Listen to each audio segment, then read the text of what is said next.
For Brittany Bagby Baker, playing this piano touches a century-long legacy. Her great-grandmother played this piano for silent movies. And our great-grandfather purchased the theater where she played the silent movies, and they fell in love.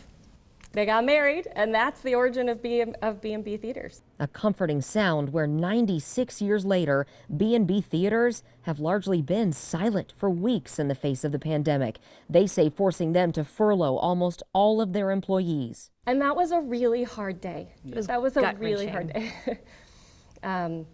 We have our core values we talk about a lot. Family is one of them. And so to have to look your family members in the eye and let them know, you know, this is where we're headed. When you're furloughing your family, it's pretty difficult. We currently have 12 people on staff, and we normally have about 2,000 right now. Now, these three siblings, the fourth generation, have been back together these last few weeks, working, sharing childcare, and trying to figure out how to bring back the movies safely for their 50 theaters in 8 states. It's like this weight of like not wanting to be the generation that fails. We want our guests and our employees to be safe. We want our family to be safe, and yet it's balancing the economic turmoil that we're all in. They aren't ready just yet, hoping to slowly start reopening theaters in June and July, waiting on new movies too. But they did open Twin Drive-In in Independence. We went and worked it.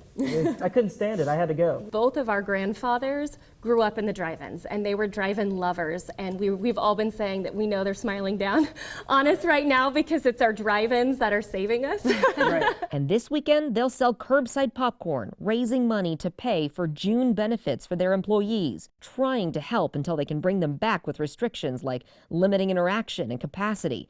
Bigger seats at most theaters will help. We now have 7-foot row spacing between our seats. If you select a seat, the seats around it will automatically not be available in the short term. And when people do start to fill these seats again, they won't be filling all of them. There might not be as many movies showing each day. Employees will wear masks. They will have strict cleaning protocols. Going to the movies is going to look just a little bit different. But this family isn't worried. They say going to the movies has also been a constant over the last century. We've survived for 100 years. We've gone through wars, we've gone through depressions, and we survived. Our industry has survived, and so we are going to get through this. We have to continue to be hopeful. We have to continue to lift each other up. I want to be able to bring the magic of the movies for a long time. I think it's something that America needs. Lindsay Shively, 41 Action News.